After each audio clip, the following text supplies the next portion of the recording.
మహాగణాధిపతయే నమః. ఓం గురుభ్యో నమః. ఓం శ్రీమాత్రే నమః. పరమేశ్వర స్వరూపమైనటువంటి జ్యోతిష, వాస్తు మరియు ఇతర అనేకమైనటువంటి శాస్త్రములను మనకు అందించినటువంటి మహర్షులకి నమస్కారం. హయగ్రీవ హయగ్రీవ హయగ్రీవేతియో వదయేత్తస్య నిస్సరతే వాణి జహ్నుకన్యా ప్రవాహవత్. అరుణాం కరుణాతరంగితాక్షీం ధృతపాశాంకుశపుష్పబాణచాపాం అనిమాదిభిరావృతాం మయూకైః అహమిత్యేవ విభావయే భవానీం. శ్రీమాత్రే నమః. ప్రేక్షకులకి ఆ లలితాంబిక అమ్మవారి యొక్క అనుగ్రహం పరిపూర్ణంగా కలగాలని మనస్ఫూర్తిగా కోరుకుంటూ, మనం ఈరోజు కాందాయ ఫలము ఈ యొక్క మొదటి 4 నెలలు మనం ఆల్రెడీ చెప్పుకున్నాము ఉగాది సమయంలో. ఇప్పుడు మరలా మనకి ఆగస్టు 9 నుంచి డిసెంబర్ 9 వరకు ఉండేటువంటి 4 నెలలు నక్షత్ర వారీగా ఒక రాశిలో 3 నక్షత్రాలు ఉంటాయి. వారికి ఏ రకంగా ఫలితాలు ఉన్నాయి మరియు ఆ యొక్క ఫలితాలని అధిగమించడానికి, అంటే ఒక్కోసారి మనకి ఇబ్బంది పెట్టే ఫలితాలు ఉంటాయి, ఒక్కోసారి లాభంగా ఉంటుంది, ఒక్కోసారి సమంగా ఉంటుంది. ఆ రకంగా ఆ యొక్క ఫలితాన్ని మనకి ఎక్కువ ఇబ్బంది రాకుండా క్లియర్ చేసుకోవడానికి దేవతానుగ్రహం ఏం చేసుకోవాలి, గ్రహారాధన ఏం చేయాలి, అదేవిధంగా గోసేవ ఏం చేయాలనేటువంటి విషయాలు మనం ఒక్కొక్క నక్షత్రపరంగా చెప్పుకుందాం. మీన లగ్నము, మీనరాశి. మీ కాందాయ ఫలం ఎటువంటి ఫలితాలను ఇవ్వనుంది? ఇందులో ఉండే నక్షత్రాలు కనుక చూసుకున్నట్లయితే పూర్వాభాద్ర, ఉత్తరాభాద్ర, రేవతి నక్షత్రాలు. అయితే ఇక్కడ ఈ నక్షత్రాల్లో పూర్వాభాద్ర వారికి లాభము, ఉద్యోగ లాభాన్ని సూచిస్తుంది. అందులో ముఖ్యంగా టీచింగ్స్, ట్రైనింగ్స్, కన్సల్టెన్సీస్ పరంగా లాభం అనేటువంటిది ఉంది. ఇక ఉత్తరాభాద్ర నక్షత్రం వారికి కనుక చూసుకున్నట్లయితే గతంలో చేసినటువంటి ఇన్వెస్ట్మెంట్స్ ఏవైతే ఉంటాయో ఆ ఇన్వెస్ట్మెంట్స్ కాస్త లాభసాటిగా మారనుంది. మరి ఈ యొక్క రేవతి నక్షత్రం వారికి కాందాయ ఫలము, పొరపాటును కూడా మీరు పార్ట్నర్స్తో ప్రాపర్టీ రిలేటెడ్ సంబంధించినవి తీసుకోవడం కానీ, మరియు పార్ట్నర్స్ ఏదో మీకు సహాయం చేస్తారనేటువంటిది కానీ హోప్స్ ఎక్కువగా పెట్టుకోవద్దు. వాళ్ళ ద్వారా మీకు పెద్దగా సపోర్ట్ అనేటువంటిది రాదు అనేటువంటి చూపిస్తుంది. ఎందుకంటే 7వ స్థానంలో కేతు ఉన్నాడు, లగ్నంలో రాహు ఉన్నాడు మీనం వారికి. రాహు ఉన్నప్పుడు ఏమవుతుంది, ఇమాజినేషన్స్ పెరుగుతూ ఉంటాయి. కేతు కటింగ్ చేస్తూ ఉంటాడు, దూరం చేస్తూ ఉంటాడు. కాబట్టి ఇది పర్టికులర్గా వివాహ జీవితము, వివాహ సంబంధించిన విషయాల్లో కూడా మీన రాశి ఆరు మీన లగ్నం వారు జాగ్రత్తగా ఉండాలి. మరి రేవతి నక్షత్రం వారు ఏం చేయాలండి? లాభం కలగాలి అంటే సింపుల్గా బుధగ్రహం దగ్గర, కేతుగ్రహం దగ్గర దీపారాధన కనుక చేసినట్లయితే ఈ భూముల వల్ల, ఆస్తుల వల్ల, ప్రాపర్టీస్ వల్ల, వ్యాపారాల వల్ల కలిగేటువంటి నష్టము రాకుండా ఉంటుంది. అలాగే 3లో గురువు ఉన్నందుకు కూడా కాస్త హయ్యర్ ఎడ్యుకేషన్ రిలేటెడ్, ఎందుకంటే 9వ స్థానాన్ని చూస్తాడుగా, కాబట్టి విదేశాలకు వెళ్ళి అక్కడ ఏదైనా ఉద్యోగాలు చేయడానికి, విదేశాలకు వెళ్ళడానికి, మరియు అదేవిధంగా తెలియని ఒక చిన్న భయం మాత్రం మిమ్మల్ని వెంటాడుతూ ఉంటుంది. రాహువు యొక్క ప్రభావం వల్ల ఏదో అయిపోతుందేమో అనేటువంటి ఒక ప్రభావం మీ మీద పడుతూ ఉంటుంది. కాబట్టి మీరు ముఖ్యంగా చేయవలసింది దుర్గానామాన్ని, గణపతి ఆరాధనని ఎక్కువగా చేస్తూ ఉండండి. కాకపోతే ఉన్నత విద్యల కోసం ప్రయత్నాలు చేసేటువంటి వారికి చాలా బాగుంటుంది. మీన రాశి వారికి గతంలో ఏదో ఇన్వెస్ట్మెంట్ చేసామో అదేదో పెద్దగా ఏమీ రాణించట్లేదు అనుకునేటువంటి వారికి ఇప్పుడు దానికి సంబంధించిన విషయంలో కొన్ని శుభవార్తలు ఖచ్చితంగా వింటారు, అందులో ఎటువంటి సందేహం లేదు. అయితే ఇక్కడ ఈ యొక్క రాహుకేతువులు, శని గురువుల యొక్క ప్రభావం ఈ రకంగా ఇస్తూ ఉంది. అయితే మీరు ముఖ్యంగా ఈ పార్ట్నర్స్, జీవిత భాగస్వామిని ఎంపిక చేసుకునే విషయంలో మాత్రం కొద్దిగా జాగ్రత్త కనుక మీరు పడ్డారు అంటే ఖచ్చితంగా ఇబ్బంది అనేటువంటిది రాదు. రాజరాజేశ్వరి అమ్మవారి యొక్క ఆరాధన చేయండి. వీలున్నంత మట్టుకు మీరు ఎలాగో మీకు ఏలినాడు శని యొక్క ప్రభావం ఇప్పుడు తగ్గుతుంది 4.5 నెలల్లో కూడా, ఎందుకంటే 12లో ఉండే శని వక్రించాడు కాబట్టి. అయితే ఈ 7వ కేతువు యొక్క ప్రభావం తగ్గించుకోవడం ముఖ్యంగా చాలా ముఖ్యం. మీకు దగ్గరలో గణపతి ఆలయాల్లో ఏదైనా ఉత్సవాలు లాంటివి ఏమైనా చేస్తున్నట్లయితే అక్కడికి వెళ్ళి ఆ యొక్క ఉత్సవాలలో మీరు పాల్గొనండి. అక్కడ మీకు చేయవలసిన సేవ మీరు ఏదైనా చేయగలిగితే ఆ సేవ చేయండి.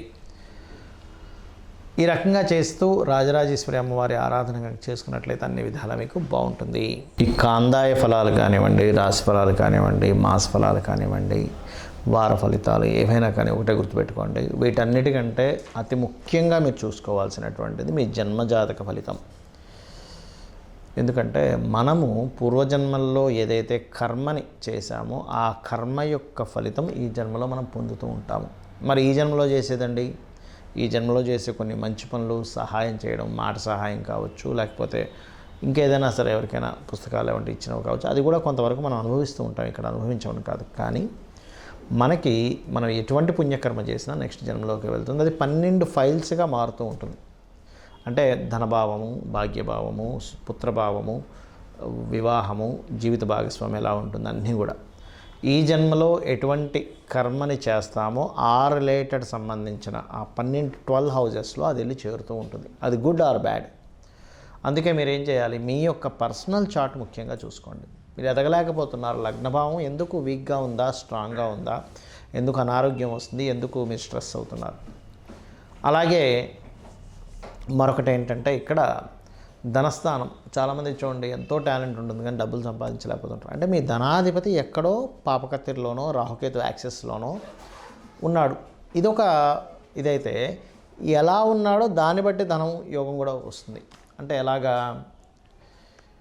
మీకు రియల్ ఎస్టేట్లో ధనయోగం ఉందనుకోండి, మీరు వెళ్ళి సాఫ్ట్వేర్ జాబ్ చేస్తానంటే కుదరదు, రియల్ ఎస్టేట్లోనే డబ్బులు వస్తాయి. సాఫ్ట్వేర్లో ఉందనుకోండి, సాఫ్ట్వేర్ కంపెనీ పెట్టుకుంటేనే వస్తుంది, అప్పుడు రియల్ ఎస్టేట్ చేస్తారు. అది కొంతమందికి రెండూ ఉంటాయి, సాఫ్ట్వేర్ ఉంటుంది, రియల్ ఎస్టేట్ ఉంటుంది. అలాంటప్పుడు డియోల్ ధనయోగాస్ అంటారు, వ్యాపార ధనయోగాలు ఉంటాయి. ఆ రకంగా చూసుకోవాలి. అంతేగాని ఏలినాడ్సిన్ వచ్చిందండి, సర్పదోషం ఉందండి, అందుకే నాకు ధనయోగం లేదనుకోవడానికి కాదు. అయ్యో ఆ ఇబ్బంది, ఆ దోషం ఉంటుంది కాదనట్లేదు, కానీ దానికి సంబంధించిన పరిహారం చేసుకొని మార్గం వెతుక్కొని వెళ్ళిపోవాలి. ఎలా అంటే మనం ఒక ప్రదేశానికి వెళ్ళాలి, కూర్చొని ఆలోచిస్తున్నంతసేపు వెళ్ళలేం. సరే కాసేపు ప్లానింగు వెళ్ళడానికి ఏమిటి అని చెప్పి చూసుకోవచ్చు, కాసేపు మీరు ఆలోచించవచ్చు. కానీ చాలామంది తెలియక జీవితాంతం ఆలోచిస్తూనే ఉంటారు. ప్రయాణం చేస్తేనే గమ్యం వస్తుంది అనే విషయాన్ని మర్చిపోతారు. అదేవిధంగా మీ ప్రయత్నాలు సక్సెస్ అవ్వాలంటే మీ 3rd హౌస్ నుంచి మీ 4th హౌస్, అంటే మీరు ఏ డైరెక్షన్స్ గృహాల్లో, అది రెంటల్ అయినా ఓన్ హౌస్ అయినా, మీ పేరులో ఉండే వర్గును బట్టి అది కూడా కొంతవరకు మీకు సపోర్ట్ చేస్తుంది మీ జాతకానికి. అదేవిధంగా సంతాన అభివృద్ధికి ఏం చేయాలి, అసలు వివాహం ఏ సమయంలో అవుతుంది, ఏ సమయం మీకు సరైన సమయం వివాహానికి, ఏ సమయం సరైన సమయం కాదు.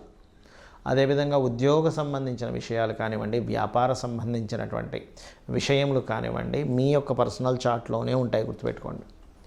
అంటే ఏ వ్యాపారం చేయాలి, ఏ వ్యాపారం ద్వారా డబ్బులు వస్తాయి, ఏ ఉద్యోగం, అంటే ఉద్యోగం చాలామంది చిన్నపిల్లల జాతకాలు చిన్నప్పుడు మొట్టమొదటిగా చూసుకోవాల్సింది కేవలం ఎడ్యుకేషన్, అంటే ఎడ్యుకేషన్ హౌస్ మాత్రమే చూస్తారు. అలా కాదు, మీరు వృత్తి సంబంధించినటువంటిది ఏది ఉంది, ధన సంబంధించింది ఏది ఉంది కూడా పరిశీలన చేసుకోవాలి.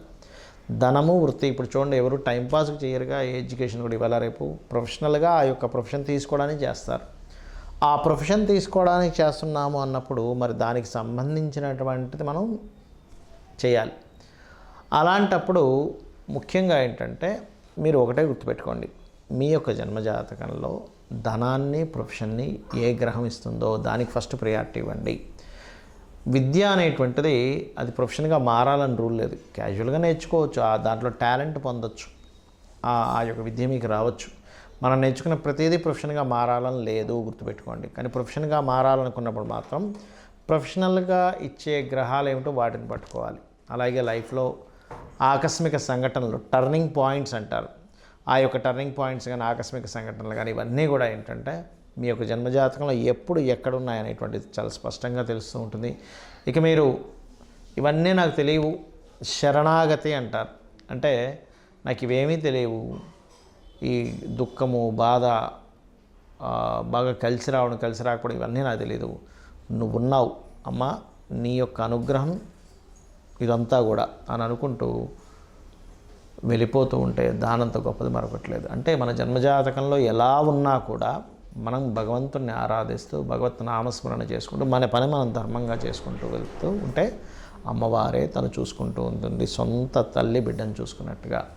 కాబట్టి మీరు ఇవి తెలుసుకొని మీ యొక్క నిత్య జీవితంలో, ఎందుకంటే ఇక్కడ చాలామందికి ఏమనిపిస్తుందంటే మరి ఇవన్నీ ఈ గోచార ఫలితాలు ఎందుకు చెప్పుకుంటున్నామండి, కాందాయి ఫలితాలు ఎందుకు చెప్పుకుంటున్నామండి అంటే, ఇప్పుడుండే బయట ఉండే వాతావరణాన్ని బట్టి మనం ఎలా ఎదులుతామో, బయట ఉండే మార్కెట్ని బట్టి మనం ఎలా బిజినెస్ని స్ట్రాటజీస్ మార్చుకుంటామో, ట్రాఫిక్ని బట్టి మనం డైవర్షన్స్ తీసుకుని వేరే రూట్ నుంచి వెళ్ళి చేరుకుంటాము, ఇది కూడా అంతే.